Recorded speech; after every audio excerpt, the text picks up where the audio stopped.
నమస్కారం ఈటీవీ 360కి స్వాగతం ముందుగా ప్రధానాంశాలు సంపూర్ణ న్యాయం జరిగే వరకు పోరాడుతాం ప్రత్యేక హోదాపై మండలిలో ముఖ్యమంత్రి ప్రకటన వాగ్వాదాలతో దద్దరిల్లిన శాసనసభ విపక్షాల నిరసనలతో వాయిదాల పర్వం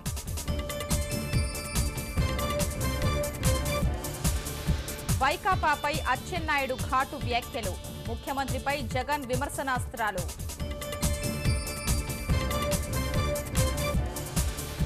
కేవీపీ లేఖ సభా హక్కుల ఉల్లంఘనే క్షమాపణ చెప్పకపోతే జైలుకి పంపే అధికారం సభాపతికి ఉందన్న యనమల అగ్రిగోల్డ్ మోసంపై ఉన్నత న్యాయస్థానంలో విచారణ ఖాతాదారుల సొమ్ము తిరిగి ఇచ్చేందుకు ఆస్తులు అమ్మాలని ఆదేశం